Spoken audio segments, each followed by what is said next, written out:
Be very careful with the stories you tell yourself, that you're not telling yourself something that's not true based on what God has said. Because here's the thing, we have our own thoughts and God has his thoughts. I think Isaiah says his thoughts are not our thoughts. But the beauty is this: God is trying to teach us to think like him, to trust him, to walk with him every day of our lives as followers of Jesus Christ.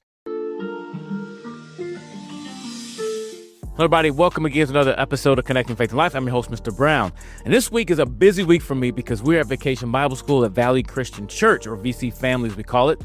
And today was the first day, and it was fun. My responsibility is teaching memory verses all week. I'm teaching 3 verses this week: Hebrews chapter 10, verse 23, Joshua 1:9, and Acts 4:12. And the whole theme this week is kind of dealing with the same thing I'm dealing with the thought of the day, which we're going to play a part of this podcast.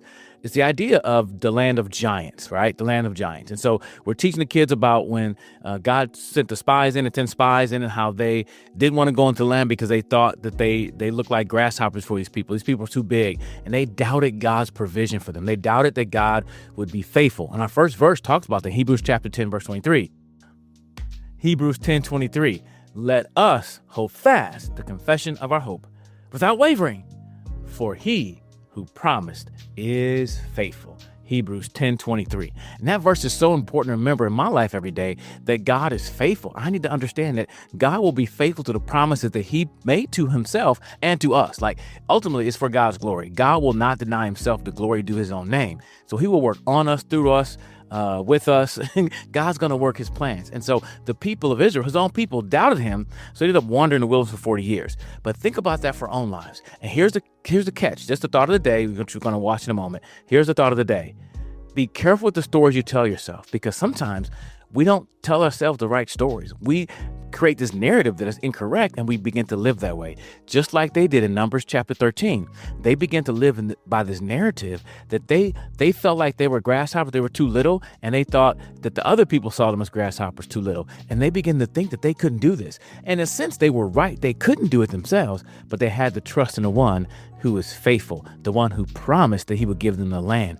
But they refused to do that. They believed their own narrative, the negative one, and did not enter the promised land. Only 2 people, Joshua and Caleb, entered the promised land. And honestly, I'm gonna tell you the truth about me when it comes to the names Joshua and Caleb. I always mix them up because my brother-in-law's name is Josh. His name is Josh, or his name is Caleb, but they call him Joshi. So I think his middle name is Joshua or Caleb. I don't even know what his name is anymore because I'm so confused about him being called both names. But in the Bible, they're 2 different people. But in my family, it's one person. But the point is this: those 2 believed, and they were able to enter the promised land, but the rest didn't. They wandered for 40 years because of the negative story they told themselves that they could not defeat the people in the promised land that God had promised. And I want you to think about that in your own life. As you listen to this thought of the day, listen to it, contemplate it, pray about what stories you tell yourself. Be very careful with the stories you tell yourself, that you're not telling yourself something that's not true based on what God has said. Because here's the thing, we have our own thoughts and God has his thoughts. I think Isaiah says his thoughts are not our thoughts. But the beauty is this: God is trying to teach us to think like him, to trust him, to walk with him every day of our lives as followers of Jesus Christ. So hope you enjoy the start of the day, and hopefully this video and everything we make will help you live for God by connecting faith and life. Enjoy this podcast or this video, the thought of the day. Hello, I'm Mr. Brown, and this is the thought of the day. The thought of the day is simple: be careful with the stories you tell yourself. This is why, because we could be wrong, off. We could just be way out of the park with what we think is going on. And I remember as a kid thinking, man, my mama this, my mama that. I thought I knew everything, and I didn't have the whole picture. I know the whole story, but I was making my mind up that my mom was wrong about this. She should let me do this. She let me do that. I was way off. I mean, I was so off. Just crazy, right? And it's so important that in our lives, we don't just tell ourselves a story, because we can be so wrong. And we think about that story over and over again to tell ourselves that people don't love us, or this is the situation. And I'm not saying those things can't happen, but pump the brakes. Get another point of view, and most importantly, seek God about the truth. There's a verse in the Bible that I keep coming back to, Proverbs 3, 5, and 6. Trust in the Lord with all your heart, and lean not to your own understanding. In all your ways acknowledge him, and he will make your path straight. That word lean is like to rely on your understanding. I like the fact that it didn't say you shouldn't have an understanding. Yes, God has given us a mind to think with, to process the world with. Yes, we should think. We should use our mind. But we should not lean on our own understanding only. We should lean on God's understanding, because God sees what we don't see. God knows the truth we don't know. And it's important that we take our thoughts and put them through the filter of what God says. That can be through his word, through prayer, through the Holy Spirit. But we need to make sure that we're not leaning to our own understanding and making up these stories in our heads based on our emotions, our feelings, our momentary thoughts, but making sure that we take those and bring them to the Lord. Reminds me of a story in the Bible in Numbers chapter 13, where God told Moses, hey, tell the people I'm going to give them this land. Send out some spies, this land I'm going to give you, right? And tell them to check out the land. Well, they did. These 12 spies went. Was it 13 spies? 12 spies. Numbers 13, yeah. 12 spies. They went out to check out the land, right? And they saw this amazing land. And they brought back these huge grapes on a pole. And they came back and they were like, oh, this is an amazing place. Flowing with milk and honey. But look how big the fruit are. And then they were like, but we can't do this. Nah, we can't take this. There's no way we can take the land. So 10 of them said, no, we can't have it. But God said they could. And Caleb and Joshua were like, no, we can. We can trust God to do this, right? We can do this. And they didn't listen to them. They wanted to stone them because they heard their own story. And they were going to kill their own brethren, so to speak, because they had such doubt that they could do. They looked at the people and they doubted God. They told themselves a story. We can't do this. Matter of fact, it got so bad because their story they were telling themselves wasn't true. Look at what it says. In Numbers 13:33, it says this, and there we saw the Nephilim, the sons of Anak, who came from Nephil. I don't know how to say that word. And we seemed to ourselves as grasshoppers, and so we seemed to them. That's what that said. We seemed to ourselves like grasshoppers, and so we seemed to them. So in their minds, they felt like they saw themselves as grasshoppers, they could not defeat these people. And so we seem like that to them. That is so crucial because the stories you tell yourself, you're projecting other people. Like, oh, they don't love me. They don't like me. They don't care about me. That's how you may see yourself. But then you begin to project on other people and then you begin to live that out. And that happens so often in our culture today.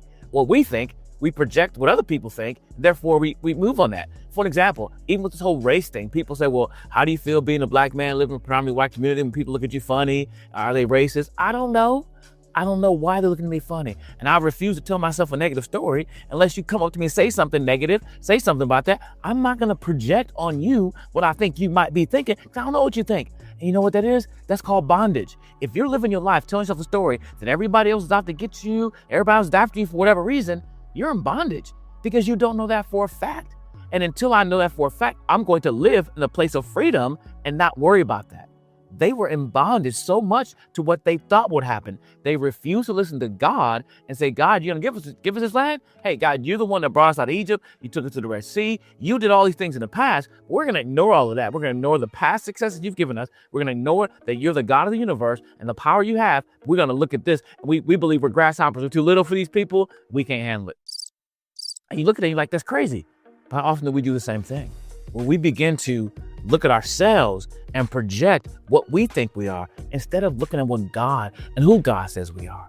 That's why I think it's so important we know who God is and what God has said about us, what God planned for our lives, for his creatures, for his children. I don't even say his creatures because, yeah, everybody's created by God, but when we trust Christ, we become his children. And how does God look at us? How does God want us to live? And so they begin to grumble against Moses and Aaron, and they wanted to actually stone them, but God intervened. And it's so sad because the next chapter, they were like, man, we should go back to Egypt. Hey, let's point as a leader and take us back to Egypt. They were slaves in Egypt. They were beaten. They were poorly treated in Egypt. God rescued them from that. And they told themselves such a story. They wove such a narrative in their minds. Being afraid of these people was so bad. They had to go back to Egypt in bondage. That's crazy. But guess what? We can do the same things. So again, the thought of the day, be careful with the stories you tell yourself because you can be off, you can be wrong, you can be way wrong.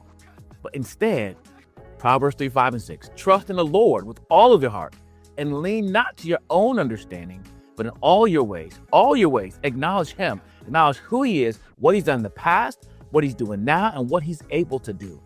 Acknowledge him in all your ways, and he will make your path straight. He was trying to do that for the Israelites. He would tell, hey, this is the path I want you to go down. But they're like, nah, God, we good. Nope, can't do that. We like grasshoppers to these folks. We can't do it. And again, they were leaning to their own understanding. Not only that, relying on themselves and not on the power of God. The same God who led them out of Egypt through the Red Sea, freed them, but yet he can't do what he says he's going to do. And I think we have to make sure that we know who God is and we can rely on him and lean not to our own understanding, rely on ourselves, but truly rely on him.